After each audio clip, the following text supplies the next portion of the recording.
Doctor Rajendra Prabhune Kishore वयातील मुलांच्या समस्या आणि धोके याविषयी मी आपल्याशी आज बोलणार आहे। या भाषणामध्ये मी त्या समस्या कोणत्या आहेत, त्याची कारणं काय आहेत, त्याचे परिणाम काय होतात आणि त्याला शक्य असेल तर काही प्रतिबंध कसा करता येईल आणि त्याच्यावर काही उपाय काय करता येतील याच्या संबंधी बोलणार आहे। प्रथम आपण त्या समस्या काय आहेत हे समजून घेऊ। त्या समस्या शारीरिक, मानसिक आणि सामाजिक अशा प्रकारच्या समस्या त्याची विभागणी करता येईल। अर्थात सर्व समस्या ह्या एकमेकात गुंतलेल्या असल्यामुळे बऱ्याचशा गोष्टी त्याच्यामध्ये मिसळलेल्या असतात। सोयीसाठी आपण त्याची अशी विभागणी करत असतो। खरं म्हणलं तर आरोग्याची सर्वसमावेशक जर व्याख्या जर आपण विचारात घेतली तर आरोग्य हे शारीरिक आरोग्य, मानसिक आरोग्य आणि सामाजिक आरोग्य असं आहे, असं जर आपण मान्य केलेलं आहे तर वास्तविक ह्या सगळ्याच प्रकारच्या ज्या किशोर वयातल्या मुलांच्या समस्या आहेत त्या सगळ्या आरोग्यविषयक समस्या आहेत असं सुद्धा म्हणता येईल आपल्याला। त्याच्यामुळे क्रमाक्रमाने आपण त्याचा विचार करू। शारीरिक समस्यांचा जर विचार केला तर त्याच्यामध्ये सर्वसाधारण शारीरिक समस्या ज्या आहेत की ज्या सर्व माणसांना होतात त्या अर्थातच किशोरवयीन मुलांना होणार। दुसरी गोष्ट अशी की वाढ आणि विकास ह्या वयामध्ये जो होतो त्याच्याशी अनुषंगिक अशा काही वेगळ्या प्रकारच्या ज्या गोष्टी ज्या आहेत त्या प्रकारच्या काही समस्या निर्माण होतात। त्यातली एक सगळ्यात सोपी आणि सगळ्यांना माहिती असलेली समस्या अशी की तारुण्य पिटिका येतात। त्या विशिष्ट प्रकारच्या हॉर्मोन्सच्या प्रभावामुळे येतात। तो एक त्या विशिष्ट वयातला एक प्रॉब्लेम असतो, हे सगळ्यांना माहिती आहे। त्याच्यानंतर त्याच वयामध्ये सायनसेस आणि या निरनिराळ्या ठिकाणची सायनसेस जी असतात ती वाढतात आणि त्यामुळे सायनोसायटिसचा त्रास त्या सुमाराला चालू होण्याची शक्यता असते। त्यामुळे सारखी सर्दी होणं, सारखं डोकं दुखणं ह्या प्रकारच्या काही तक्रारी विशिष्ट ह्या वयामध्ये चालू होतात। तसंच डोळ्याचं जे आतमधली खोबण आहे त्या खोबणीचा आकारही थोडा थोडा बदलत असल्यामुळे आणि त्याप्रमाणे डोळ्याचा आकारही बदलत असल्यामुळे याच वयामध्ये सर्वसाधारणपणे चष्मा लागण्याची पण शक्यता असू शकते। तर ह्या काही गोष्टी ह्या वयात विशिष्ट घडणाऱ्या काही शारीरिक गोष्टी आहेत। त्याचबरोबर ह्याच वयामध्ये लैंगिक वाढ आणि विकास होत असते। त्याचे दोन गोष्टी त्याच्याबरोबर आपल्याला दिसू शकतात। एक म्हणजे मुलींमध्ये मासिक पाळी संबंधीच्या ज्या काही तक्रारी आहेत त्याची मासिक पाळी ह्या सुमाराला चालू होत असल्यामुळे मासिक पाळी संबंधीच्या काही तक्रारी काही चालू होतात की ज्या तक्रारी काही तक्रारी ज्या आहेत या वयापुरत्या मर्यादित आहेत। उदाहरणार्थ अनियमित पाळी येणं, कमी अंगावर जाणं किंवा एकदम जास्त काही वेळेला अंगावर जाणं ह्या प्रकारच्या काही तक्रारी ह्या स्त्री ग्रंथी जी आहे किंवा जे हॉर्मोन्स जे आहेत त्याचं संतुलन अजून पुरेशा प्रमाणामध्ये योग्य प्रमाणे स्थिरावलेलं नाही याच्यामुळे होणाऱ्या या तक्रारी आहेत। त्याबरोबर पोटात दुखणं असेल किंवा इतर काही गोष्टी असतील तर ह्या मासिक पाळीबद्दलच्या ज्या तक्रारी आहेत त्या शारीरिक तक्रारी आहेत ह्या वयामध्ये चालू होतात। अजून एक 2-3 वर्ष पुढे गेली आणि सगळं हॉर्मोन्सचं संतुलन स्थिरावलं की ह्यातल्या बऱ्याचशा तक्रारी कमी होतात। त्याचबरोबर लैंगिक विषयासंबंधीच्या काही समस्या याच सुमारामध्ये चालू होतात, कारण लैंगिक वाढ आणि विकासाचाच हा काळ आहे। त्याच्यामुळे लैंगिक तक्रारी किंवा लैंगिक गोष्टींच्या संबंधीच्या ज्या काही समस्या आहेत त्या ह्या काळामध्ये चालू होतात। त्यातली एक महत्त्वाची गोष्ट अशी आहे की ह्या काळामध्ये स्वतःची लैंगिक प्रतिमा निर्माण होत असते। म्हणजे काय ते आपण बघू। मी लैंगिकदृष्ट्या कोण आहे आणि माझं स्थान काय आहे आणि सर्व समाजात इतर लिंगी ज्या व्यक्ती, भिन्नलिंगी आणि समलिंगी ज्या सगळ्या व्यक्ती वावरत आहेत त्यांच्याबरोबर माझं नातं काय आहे, त्याच्यामुळे मी स्वतःला कोण समजतो। तर ते फक्त शारीरिक गोष्टींवर अवलंबून आहे असं नाही आहे, तर ते इतर अनेक गोष्टींच्यावरती अवलंबून आहे। म्हणजे मला कसं वाढवलं जातं, कसं मला बाकीचे अनुभव कसे येतात ह्या गोष्टींशी संबंधित आहे। तर त्याच्यामुळे ह्या वयामध्ये माझी स्वतःची लैंगिक प्रतिमा, मी म्हणजे कसं आहे, मी समजा मुलगा असेल तर ती मुलगा आहे म्हणजे मी काय आहे, मग माझ्यामध्ये कोणते कोणते गुण असायला पाहिजे। मी धाडसी असायला पाहिजे, मी शूर असायला पाहिजे, मी ताकदवान असायला पाहिजे। मुलगी असेल तर मी नाजूक असायला पाहिजे, मी सुंदर असायला पाहिजे, माझे केस असे असायला पाहिजेत। अशा प्रकारच्या ज्या काही गोष्टी आहेत त्या गोष्टी आपल्या मनामध्ये ह्या वेळेला येतात आणि मग आपण एक स्वतःची एक प्रतिमा आपल्या मनामध्ये निर्माण करतो। ती प्रतिमा मी एक चांगली मुलगी आहे अशी असू शकते किंवा मी एक चांगला मुलगा आहे अशी असू शकते। आणि ह्याच्याच बरोबर लैंगिक अभिमुखता म्हणजे ओरिएंटेशन, की मी स्वतःला कशा प्रकारचं लैंगिक माझं वर्तन असेल, ह्या प्रकाराने मी जे संदेश देत असतो किंवा मी जे लोकांच्या बरोबर वागत असतो ते ह्या काळामध्ये ठरत असतं. हा ट्रान्झिशनचा काळ आहे. ह्या काळामध्ये अनेक गोष्टी ठरत असतात. त्यातली ही एक महत्त्वाची गोष्ट या वेळेला ठरत असते. त्याच्यामुळे लैंगिक स्वतःची लैंगिक प्रतिमा आणि लैंगिक अभिमुखता आणि त्याचा परिणाम असा होतो की ह्याच काळामध्ये जर काही वेगळ्या प्रकारचे काही अनुभव आले किंवा इतर अनेक गोष्टी आहेत की ज्याच्यामध्ये जीन्सचा संबंध असू शकतो, ज्याच्यामध्ये हॉर्मोन्सचा संबंध असू शकतो, ज्याच्यामध्ये मानसिक संबंध असू शकतो आणि ज्याच्यामध्ये मला आलेले निरनिराळ्या प्रकारचे जे त्या सुमाराला आलेले अनुभव आहेत की जे लैंगिक स्वरूपाचे अनुभव म्हणता येतील, की मला कसं वागवलं जाते लोकांच्याकडनं, त्याच्याशी निगडीत ह्या गोष्टी आहेत. त्याच्यामुळे लैंगिक माझी स्वतःची प्रतिमा आणि लैंगिक अभिमुखता ही ह्या वेळेला निर्माण होते. आणि ही ह्या वेळेला निर्माण होण्यामुळेच सध्या आपल्याला जे माहिती आहे की समलिंगी संबंध आणि भिन्नलिंगी संबंध आणि समलैंगिकतेला आता एक प्रकारची परवानगी दिलेली आहे, हे आता आपण बघतो. तर हे मी समलिंगी आहे का नाही, मी भिन्नलिंगी आहे का, मी समलिंगी माझी लैंगिक अभिमुखता आहे, हे ह्या काळात ठरतं. आणि ते हळूहळू आपल्या मनामध्ये फिक्स होत जातं. इतर अनेक गोष्टी अशा आहेत की ज्या अज्ञानामुळे, आडमुठेपणामुळे आपल्याला लैंगिक ज्ञान आपल्याला ह्या काळामध्ये मिळत नाही, कुणाशी मोकळेपणाने बोलता येत नाही, ह्या गोष्टींच्यामुळे काही ह्या गोष्टी समस्या निर्माण होतात. ह्यातल्या काही गोष्टी लैंगिक प्रकारच्या ज्या गोष्टी आहेत त्या शारीरिक असू शकतात किंवा काही मानसिक असू शकतात, काही भाग सामाजिकही असू शकतो त्यातला. तर त्याच्यामुळे ह्या प्रकाराने ह्या समस्या लैंगिक स्वरूपाच्या समस्या आहेत. आणि त्याच्यामुळे लैंगिक अभिमुखतेमुळे काही प्रॉब्लेम असल्यामुळे, लैंगिक स्वतःच्या इमेजमध्ये काही प्रॉब्लेम असल्यामुळे, काही प्रकारच्या अनुभवांमुळे आणि अशा अनेक गोष्टींमुळे व्यक्तीमध्ये, त्या विशिष्ट वाढ होणाऱ्या व्यक्तीमध्ये, किशोरवयीन मुलामध्ये काही लैंगिक विकृती निर्माण होऊ शकतात.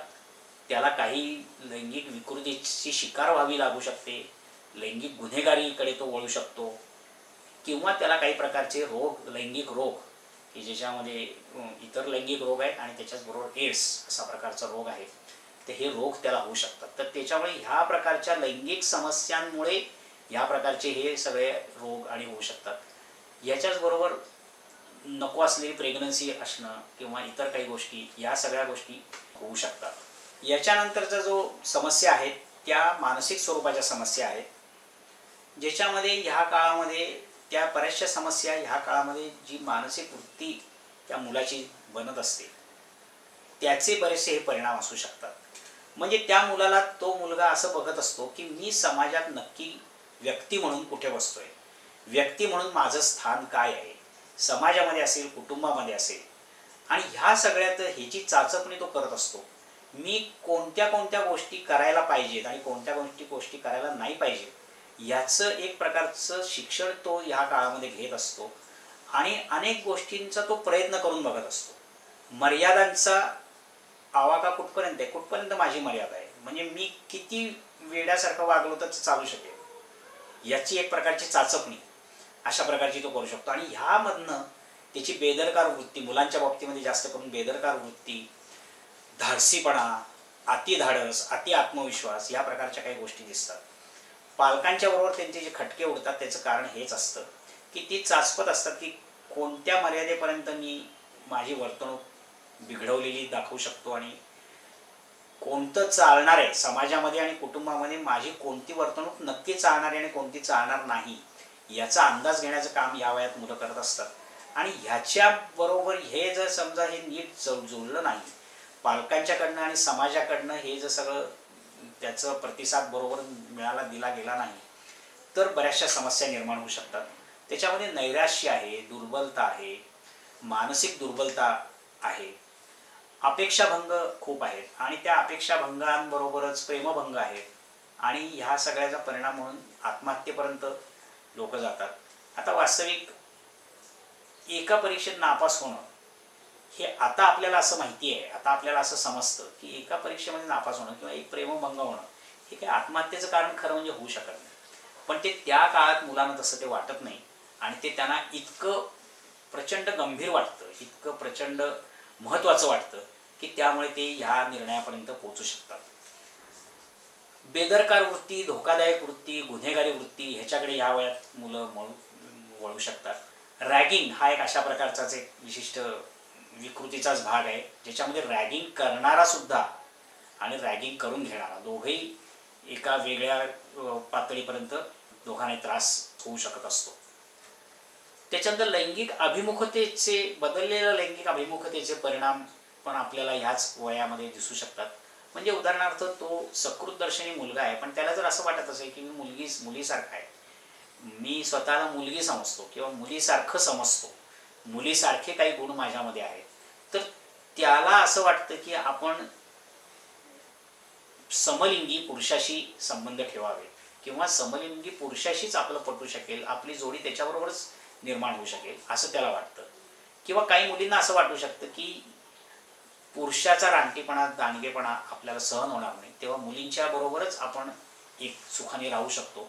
अशा प्रकारची एक वेगळ्या प्रकारची मानसिक अभिमुखता. बरं, त्यामध्ये सुद्धा एखाद्या मुलीला असं वाटतं की आपण पुरुषी आहोत, तेव्हा पुरुषी वृत्तीची मुलगी आणि स्त्री वृत्तीची मुलगी आणि पुरुषी वृत्तीचा मुलगा आणि स्त्री वृत्तीचा मुलगा अशा प्रकारचे संबंध सहसा आपल्याला जोडलेले दिसतात. ह्याच वयामध्ये निरनिराळ्या प्रकारची व्यसनं लागतात. व्यसनं हे आपल्याला माहितीच आहे की प्रकारचे मानसिक रोगच आहेत. त्याच्यामुळे ह्या प्रकारच्या काही मानसिक समस्या या काळामध्ये भेडसावतात. आता सामाजिक समस्या जर म्हणलं तर सामाजिक समस्यांमध्येच मी कौटुंबिक समस्या आणि आर्थिक समस्यांचा पण समावेश करतो आहे. कौटुंबिक समस्या आणि सामाजिक समस्या हे दोन एकाच प्रकारच्या विषयाचे की ज्याच्यामध्ये इतरांशी आपला संबंध येतो, फक्त आपले आपण नसतो, आपला संबंध इतरांशी येतो. तेव्हा कुटुंब असेल तर तो मर्यादित लोकांशी संबंध असतो आणि ती लोक आपल्या प्रेमाची असतात. समाज असतो तो असंख्य लोकांचा समाज असतो आणि ते आपले खूप जवळचे कोणी लोक असतात असं नव्हे, पण त्या सगळ्यांचा प्रभाव मात्र आपल्या सगळ्या आयुष्यावर पडलेला असतो. तर ह्या समस्या आणि त्याच्याचबरोबर काही आर्थिक समस्या, म्हणजे या वेळेत मुलांना आर्थिक स्वातंत्र्य हवं असतं पण ते स्वतः मिळवत नसतात, मग त्यांना वडिलांच्या पैशांवरती अवलंबून राहायला लागतं. मग त्याच्याबरोबर एक तर ती वडिलांच्या धाकाखाली दबलेली तरी असू शकतात किंवा वडिलांच्यावरती कुरघोडी करून मग त्यांच्याकडनं सक्तीने पैसे वसूल करणं अशा प्रकारच्या गोष्टी करू शकतात किंवा चोऱ्या माऱ्या घरात करू शकतात. अशा अनेक गोष्टी त्याच्यामध्ये घडू शकतात. पण त्या वयामध्ये त्यांना आर्थिक स्वातंत्र्य हवं असतं, हा त्यातला महत्त्वाचा भाग आहे. कुटुंबामध्ये ज्या अनेक समस्या त्यांच्याबरोबर निर्माण होतात त्या म्हणजे वडिलांचं आणि मुलाचं न पटणं आणि आईचं आणि मुलीचं न पटणं. हे सर्वसाधारण कॉमन दिसणारे प्रश्न आहेत. त्याच्यामध्ये वडिलांना असं वाटत असतं की हा आपला काहीच आता ऐकत नाही आणि आपला तिच्यावर आता काहीच प्रभाव उरलेला नाही आहे. आईला असं वाटत असतं की मुलगी हाताबाहेर चाललेली आहे. त्या मुलाला त्याच्या कुटुंबातल्या मोठ्या लोकांच्याकडनं पण ह्या वयामध्ये धोका असू शकतो आणि त्या मुलामुळे कुटुंबाला धोका निर्माण होऊ शकतो. म्हणजे मुलगा जर समजा व्यसनाधीन झाला तर त्या मुलाला तर धोके असतातच, पण त्या कुटुंबाला पण ते धोके पत्करायला लागतात. आणि हेच समाजाच्या बाबतीमध्ये, समाजामुळे ह्या वल्नरेबल किंवा असुरक्षित अवस्थेत असलेल्या मुलांना समाजाचा धोका निर्माण होऊ शकतो किंवा ती मुलं जर गुन्हेगारी प्रवृत्तीकडे वळली तर त्या मुलांचा समाजाला दुष्परिणाम भोगायला लागू शकतो. असे ते दोन्ही प्रकारचे ह्या प्रकारची ही समस्या जी आहे ही अशी दुहेरी समस्या आहे. तर त्याच्यामध्ये गुन्हेगारी आहे, व्यसनाधीनता आहे, त्याच्यानंतर लैंगिक गुन्हेगारी आहे, इतर अनेक आर्थिक गुन्हेगारी आहे, चोऱ्यामाऱ्या आहेत, अशा अनेक प्रकारचे आणि उद्धट बेदरकार वागणूक ह्या वयातल्या मुलांची हे सगळ्या समाजाची डोकेदुखी असू शकते. आणि अशा असुरक्षित अवस्थेमधनं जात असणाऱ्या मुलांना समाजाकडनं निर्माण होणारा धोका म्हणजे उदाहरणार्थ त्या मुलांना वाईट मार्गाला लावणाऱ्या शक्ती समाजामध्ये असतात. त्याच्यानंतर त्यांच्या असुरक्षित अवस्थेचा गैरफायदा घेणाऱ्या व्यक्ती समाजामध्ये असू शकतात. आणि हे फक्त मुलींच्याच बाबतीत घडतं असं नाही, ते मुलांच्या बाबतीमध्ये सुद्धा घडतं. मुलांना भयकवून गैरमार्गाला लावलेलं आहे, त्यांना चोऱ्या माऱ्या करायला लावलेलं आहे, त्यांना जादा पैशाचा आमिष दाखवून गुन्हेगारी प्रवृत्तीकडे वळवण्यात आलेले आहे. ह्या प्रकारच्या गोष्टी पण आपण बघतो. समाजामध्ये नेते मंडळी तर ह्या प्रकाराने ह्या तरुण वयाच्या मुलांना भडकवून अनेक प्रकारच्या झुंडशाहीच्या गोष्टी करताना आपल्याला दिसत असतात. कदाचित आपल्याला असं म्हणता येईल की त्यांना ह्या वयातल्या मुलांची सायकॉलॉजी जास्त चांगली कळलेली आहे असं आपण म्हणू शकतो, खेदाने म्हणू शकतो. कारण ते त्याचा त्या वयातल्या मुलांच्या ह्या विशिष्ट मानसिकतेचा गैरफायदा घेताना दिसतात. मुलीं इतकीच मुलंही या वयामध्ये असुरक्षित असतात, हे आपण लक्षात घेतलं पाहिजे. ह्याच बाबतीतला आणखीन एक मुलांना भयकवणं किंवा भडकवणं याच्यातलाच आणखीन एक पुढचा प्रकार आता चालू झालेला आहे की जो माध्यमांच्यामुळे आणि सोशल मीडियामुळे जास्त करून पुढे आलेला आहे. मोबाईल आणि ह्या प्रकारच्या गोष्टींमुळे होणारे अनेक प्रकारचे धोके आणि गुन्हे ह्यामध्ये त्याची भर पडलेली आहे. त्याची व्याप्ती खूप मोठी आहे आणि त्याचे परिणाम खूप गंभीर आणि खूप परिणामकारक माध्यम आहे. ते सिनेमापेक्षा सुद्धा ते जास्त परिणामकारक माध्यम आहे आणि त्याच्यामार्फत मुलांना भडकवणं भयकवणं या प्रकारच्या गोष्टी आपल्याला घडताना दिसतात आणि मुलं त्याला फार सहज बळी पडतात. पुढच्या ज्या सगळ्या सोशल मीडियामुळे होणाऱ्या ज्या गोष्टी आहेत त्या तर वेगळ्या आहेतच. त्याच्या अगदी अलीकडची एक बारकी गोष्ट म्हणजे मोबाईल कानाशी धरून चालत असणं रस्त्यावरनं किंवा वाहनांवरनं जात असणं. जास्त करून मुली अशा प्रकारे चालत असताना त्या इतक्या बेसावत असताना दिसतात की त्यांचा जे टपून बसलेले लोक आहेत असे कोणीही लोक कधीही किती कशाही प्रकारे गैरफायदा घेऊ शकतील असं वाटते. इतक्या असुरक्षित, मुळात मुली समाजामध्ये असुरक्षित असतातच आणि त्या असुरक्षिततेमध्ये त्या मोबाईल कानाशी लावून त्या जेव्हा चालत असतात तेव्हा त्यांचं मुळीच आजूबाजूला लक्ष नसतं आणि त्या अतिशय धोकादायक वातावरणातनं चालत असतात. त्यांना फक्त ॲक्सिडेंटच होण्याची शक्यता असते असं नाही, तर त्यांच्या बाबतीमध्ये इतर अनेक गोष्टी घडू शकतात. तेव्हा हा मुद्दा आपण लक्षात घेतला पाहिजे. हा मोबाईलचा वेगळाच दुष्परिणाम आहे, पण मोबाईलवरनं सोशल मीडियावरनं त्या मुलींना फशी पाडणं, तर फशी पडणं हे एक विशिष्ट या प्रकारातल्या या वयातल्या मुलांची गोष्ट आहे. आणि फशी पडणं हे फक्त मुलीच फशी पडतात असं नाही, तर मुलं पण फशी पडतात. मुली लैंगिक विकृतींना किंवा लैंगिक अत्याचाराला बळी पडतात किंवा फशी पडतात आणि मुलं जास्त पैसे किंवा जास्त धाडसी कृत्य अशा प्रकारच्या गोष्टींना बळी पडू शकतात. आता ह्या धोक्यांची सगळ्या धोके आणि समस्यांची कारणं जर आपण बघितली तर त्यातली कारणं ही त्यांच्या वयात त्यांच्यामध्ये होत असलेले शारीरिक आणि मानसिक बदल ही जशी कारणं आहेत ही तर उघड कारणं आहेत, याच्याबद्दल काहीच वादच नाही आहे. परंतु त्याच्याच बरोबर अज्ञान, दुर्लक्ष आणि निष्काळजीपणा हे ह्या वयामध्ये जे त्या मुलांच्यामध्ये आढळतं आणि मुलांच्या इतकंच पालकांच्याही मध्ये त्यांच्या आढळतं, ह्या गोष्टी त्याला कारणीभूत आहेत. म्हणजे खूप वेळेला मला असं वाटतं की त्या मुलाला जर एखादी गोष्ट कळत नाही आहे तर त्याच्या पालकांना तरी ती कळते की नाही, तर पालकाला जर ती कळत असेल तर त्यांनी ती मुलापर्यंत का पोहोचू नये असं प्रश्न असतो. किंवा एखादी गोष्ट त्या मुलाला सल्ला देत असताना मला असं वाटतं की अरे हा प्रश्न त्या मुलाचा नाहीच आहे, हा प्रश्न त्या पालकांचा आहे की जे पालक ह्या वयातल्या मुलाकडे चुकीच्या दृष्टीने बघतायत आणि चुकीच्या अपेक्षा करतायत आणि त्याच्यामुळे हे होत आहे. बेधडकपणा आणि अति आत्मविश्वास हा ह्या वयातल्या मुलग्यांमध्ये विशेषतः जास्त दिसतो आणि कुणाला तरी बळी पडणं किंवा कुणाला तरी शरण जाणं ह्या प्रकारची वृत्ती मुलींमध्ये बऱ्याच वेळेला दिसू शकते. त्याचे पण बरेच धोके असतात. लाज आणि भीती या दोन गोष्टी आहेत आणि ते मुलांमध्ये पण आहेत. कित्येक मुलं केवळ हस्तमैथून करणं हे नैसर्गिक नाही आहे अशा समजुतीमुळे इतक्या नैराश्यामध्ये गेलेली मी बघितलेली आहेत की जी आत्महत्येपर्यंत पोहोचलेली आहेत. तेव्हा ह्या विशिष्ट प्रकारच्या मानसिकतेमधनं अनेक धोके त्यांना निर्माण होत असतात की ती गोष्ट सांगण्याची लाज किंवा त्या गोष्टी संबंधी मी कुणाला, आणि समजा त्यांनी ती भीतीवर मात करून समजा कुणाला विचारलंच तर योग्य माहिती देणार पण कोणी उपलब्ध नाही. आणि इथे मला असं वाटतं की लैंगिक शिक्षण या गोष्टीची फार गरज आहे. मार्गदर्शनाचा ह्या वयामध्ये त्यांना अभाव आहे. कारण तर एक तर त्याचं कारण असं आहे की मार्गदर्शक म्हणून जे कोण शिक्षक असतील किंवा वडील असतील त्यांच्याशी त्यांचं पटतच नाही आणि मग त्यांचे मार्गदर्शक कोण असतात तर त्यांच्याच बरोबरीची किंवा त्यांच्यापेक्षा थोडीशी मोठी अशी मुलं ही त्यांचे मार्गदर्शक ठरतात. मग त्यांना त्यांच्याबद्दल हिरो म्हणून फार विशेष वाटत असतं. आणि मग ती जे करतील किंवा ती जे सांगतील ते करायला ही मुलं तयार होतात. तेव्हा मार्गदर्शक जो आहे तो मार्गदर्शकच ज्ञानी नाही किंवा मार्गदर्शकच मार्गदर्शन करण्याला सक्षम नाही हे त्यांना त्या वयात बऱ्याच वेळेला कळत नाही.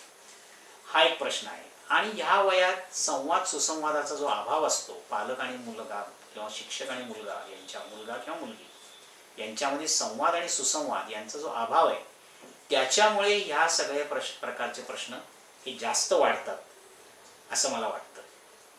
त्याच्याचबरोबर मदतीचा अभाव आहे किंवा मदतीचा अभाव नसतो, मदत उपलब्ध असते, पण ती उपलब्ध आहे हेच मुळे त्या मुलाला किंवा त्याच्या पालकांना माहीत नसतं. त्याच्यामुळे हे समस्या वाढायला किंवा समस्या सुटत नाहीये त्याला याचं कारण असू शकतं. एकाच बदलाचे विरुद्ध परिणाम ह्या वयामध्ये आपल्याला बऱ्याच वेळेला दिसतात. ताकद जी आहे ती ह्या वयामध्ये मुलांची वाढते, तर ते ताकद वाढल्यामुळे ती जास्त बेदरकार होतात किंवा जास्त अति आत्मविश्वास दिसू शकतो त्यांना. कुतूहल त्या वयामध्ये मुलांचं वाढतं आणि त्याच्यामुळे सिगरेट ओढून बघूया, तंबाखू खाऊन बघूया, दारू पिऊन बघूया, यातल्या कित्येक गोष्टी केवळ कुतूहलापायी मुलं सुरू करतात आणि मग त्या व्यसनात अडकतात. तेव्हा कुतूहल, अतिधाडस ह्या प्रकारच्या गोष्टी पण ह्या विशिष्ट वयातल्या ह्या समस्यांना कारणीभूत असू शकतात. आता आपण ह्या समस्यांचे परिणाम काय होतात ते बघू. या परिणामांची एक ढोबळमानाने विभागणी अशी करता येईल की तात्कालिक परिणाम आणि दीर्घकालीन परिणाम.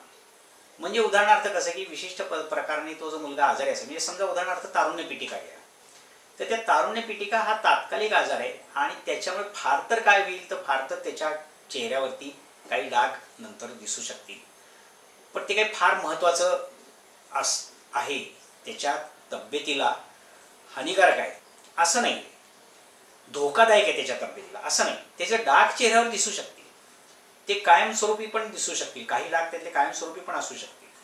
कॉस्मेटिकली किंवा सौंदर्य कमी होण्याच्या दृष्टीने ते वाईट दिसत असतील, परंतु ते आयुष्याला धोकादायक नाही. ह्याच्या उलट जे काही दीर्घकालीन आणि काही परमनंट कायमस्वरूपी अशा प्रकारचे जे धोके आहेत किंवा त्याचे जे परिणाम आहेत त्याच्या संबंधी आपण बघणं फार महत्त्वाचं आहे. तर ते परिणाम म्हणजे कसे की त्याच्यामुळे जर समजा लैंगिक रोग झाले किंवा एड्स झाला किंवा व्यसनाधीनता, ड्रग्सच्या आहारी तो मुलगा गेला, तर त्याच्या संबंध आयुष्याचं त्याच्यामध्ये नुकसान होऊ शकतं. आयुष्यभरासाठी आणि आयुष्यभर असं ते नुकसान होतं. खूप दीर्घकालीन त्याचे परिणाम असतात आणि ते फक्त त्याच्या एकट्यावर होतात असं नाही, त्याच्या एकट्यावर होतात, त्याच्या आजूबाजूच्या कुटुंबावर होतात आणि आजूबाजूच्या संपूर्ण समाजावर पण त्याचे परिणाम होऊ शकतात.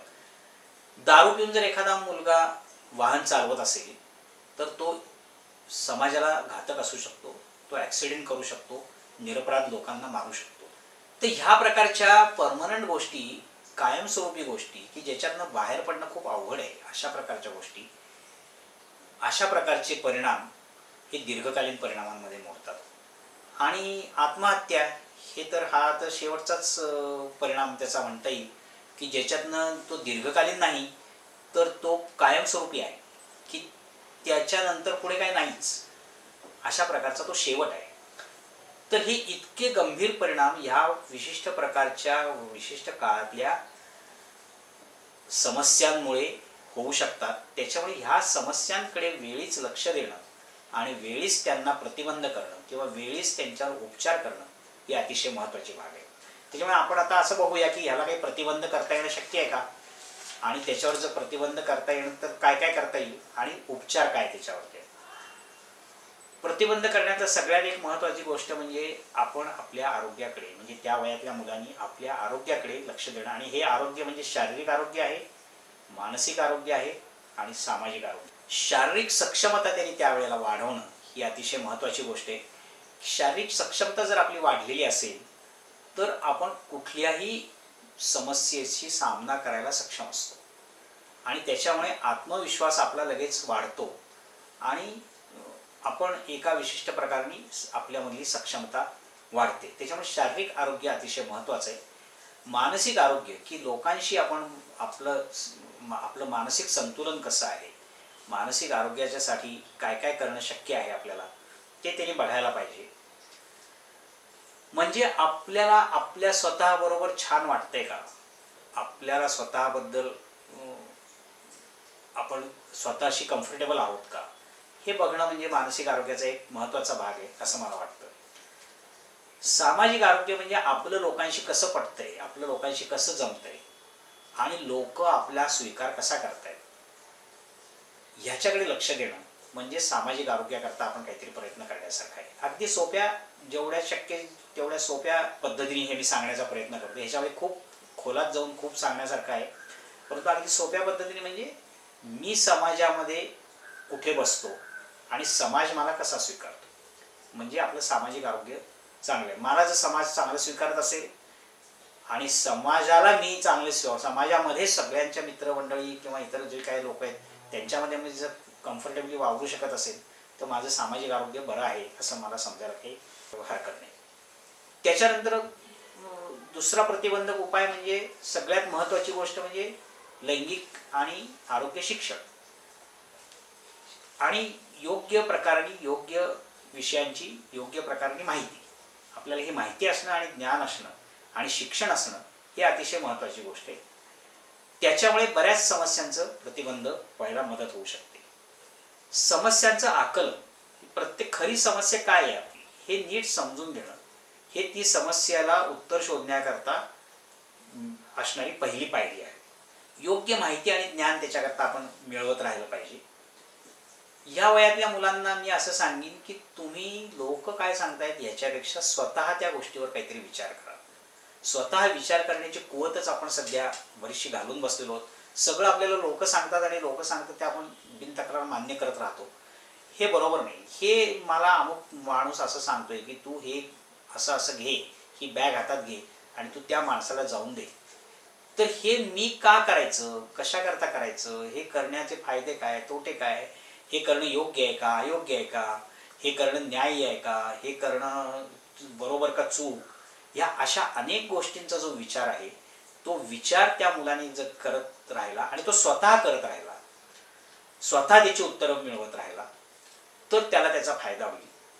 त्याचबरोबर जर समजा त्याला असं वाटलं की अरे हे मला उत्तर मिळत नाहीये, तर मग हे उत्तर मी कोणाकडनं मिळवायचं, मग ते मी मित्राकडनं मिळवायचं का शिक्षकांकडनं मिळवायचं का पालकांकडनं मिळवायचं, याचा त्याने विचार करायला पाहिजे. आणि तो विचार केल्यानंतर मग त्याला जर असं वाटलं की अरे हां मित्राकडनं हे उत्तर आपल्याला मिळतंय पण ते किती अधिकृत असेल माहीत नाही, कारण मित्राला आपल्या एवढंच ज्ञान आहे, आपल्यापेक्षा काही फार तो ज्ञानी नाही आहे, मग आपण कुणाला विचारावं, पालकांना विचारावं. पालकांशी विचारण्या एवढी त्यावेळेला जर आपली सुसंवाद करण्याची क्षमता असेल तर ही गोष्ट शक्य आहे. पण पालकांशी सुसंवाद नसतो ह्या वयात मुलांचा, ते दोन्ही, पण हा सुसंवाद नाही, याला दोन्ही जण जबाबदार हे पण लक्षात घेतलं पाहिजे. तेव्हा पालकांनी मुलांशी या वयात सुसंवाद वाढवणं ही फार अत्यंत नितांत गरजेची गोष्ट आहे. आणि मग जर तसं जर असेल तर त्या मुलाची काही पण समस्या असेल ते जर ती पालक सोडवू शकणार नसतील तर ते निदान त्या मुलाला तू शिक्षकांना ह्याच्या संबंधी विचार किंवा तू ह्या विषयातल्या तज्ज्ञ माणसाशी ह्याच्या संबंधी बोल, असं काहीतरी त्याला सल्ला देऊ शकतात. त्याच्यामुळे आणि त्यांच्याशी बोलताना सुद्धा त्यांच्याशी आपलं नक्की प्रॉब्लेम काय आहे हे आपल्याला त्यांना नीट जर सांगता आलं तर ह्या समस्यांचं निराकरण करणं जास्त सोपं होईल. संस्कार हा भाग त्याच्यामध्ये फार महत्त्वाचा आहे. तर स्वतःवर चांगले संस्कार होतील हे या वयात बघितलं पाहिजे. स्वतःचा व्यक्तिमत्व विकास कसा होईल याच्याकडे आपण लक्ष दिलं पाहिजे.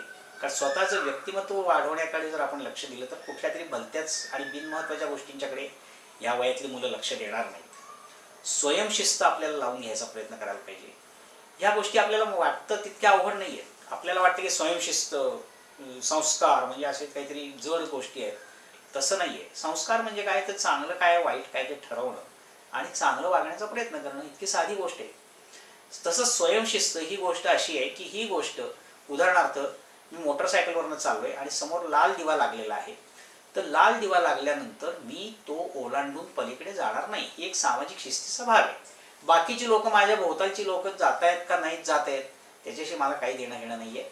मी हा नियम पाळणार आणि ही शिस्त मी मला लावून घेतलेली आहे एवढं म्हणणं आणि मी तिथे जाऊन लाल सिग्नलला थांबणं, हे माझं काम आहे, याप्रमाणे मी थांबणं म्हणजे स्वयंशिस्त. इतका साध्या सोप्या भाषेमध्ये स्वयंशिस्तीचा अर्थ आहे की मी हे असं वागायचं ठरवलेलं आहे आणि त्याप्रमाणे मी वागणार ते.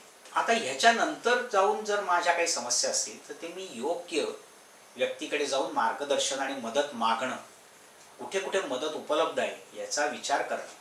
हे पालकांच्या करता पण आहे की आपल्या मुलाच्या करता जर समजा काही समस्या असेल तर कुठे कुठे मदत उपलब्ध आहे आणि काय उपलब्ध आहे ह्याच्याकडे जाऊन त्या मदतीपर्यंत पोचणं आणि त्या आपल्या मुलाला मदतीपर्यंत पोचवणं हे त्याच्यामध्ये महत्त्वाची गोष्ट आहे. एक सगळ्यात महत्त्वाची गोष्ट मला अशी सांगावीशी वाटते की ज्या विचित्र प्रकारच्या काही परिस्थितींमध्ये आपण विनाकारण सापडत असतो, म्हणजे आपले काही मित्र असतात आणि ते म्हणतात आपल्याला की चल आपण त्या ठिकाणी जाऊन येतो, आपण एक चोरी करूया. तर माझ्या मनात खरं म्हणजे चोरी करण्याबद्दल आक्षेप आहे, मला ते चोरी करायची नाही, पण मित्रांना मला नाही पण म्हणता येत नाही. तर मी त्यांच्याबरोबर जातो. मित्र चोरी करतात, मित्र पळून जातात आणि मी जर सापडलो तर पोलिसांच्या ताब्यात किंवा ज्याच्या घरी चोरी झाली त्याच्या ताब्यात अडकणारा मी आहे. तर ह्याला मी काय म्हणेन, तर मी काहीही कारण नसताना विचित्र किंवा त्रासदायक परिस्थितीमध्ये सापडणं, तर हे आपण टाळायला पाहिजे आणि त्याच्यासाठी आपण नाही म्हणायला शिकलं पाहिजे. अशा बऱ्याच ठिकाणी बऱ्याच गोष्टी होतात की विनाकारण आपण असुरक्षित आणि विचित्र परिस्थितीमध्ये सापडत असतो. हे ह्या वयातल्या मुलांनी टाळायला पाहिजे. आणि जागरूकतेबद्दल आपण काहीच कॉम्प्रोमाइजच नाही असं आपण म्हणायला पाहिजे. आपण सदैव जागरूक असलं पाहिजे की भोवताली काय चाललंय, भोवतालचे कोण लोक काय वागतायत, कसे वागतायत, काय त्यांच्या मागे त्यांचा हेतू आहे आणि त्याच्यामुळे आपण जागरूक राहून ह्या विचित्र आणि अशा ज्या काही गोष्टी असतील त्यांच्यापासून लांब राहणं हे आपल्याला शिकायला पाहिजे. म्हणजे आपण कोणी आपल्याला भडकवू शकणार नाही, कोणी आपल्याला भडकवू शकणार नाही, कोणी आपल्या असुरक्षित अशा प्रकारच्या त्या विशिष्ट वयाचा गैरफायदा घेणार नाही. ह्या सगळ्या गोष्टी आपण बघायला पाहिजेत. आणि ह्या सगळ्यामध्ये मला असं वाटतं की पालक, शिक्षक आणि डॉक्टर आणि तज्ज्ञ मार्गदर्शक यांचा ह्या प्रकारच्या जर काही गोष्टी घडत असतील तर त्या टाळण्यामध्ये त्यांचा फार मोठा हात असू शकतो. तेव्हा समस्या, त्याचे परिणाम, त्याची कारणं आणि त्याच्यावरती काय काय प्रतिबंधक गोष्टी करता येतील याच्या संबंधी मला जे सांगायचं होतं ते मी सांगायचा या ह्याच्यातनं प्रयत्न केला. धन्यवाद.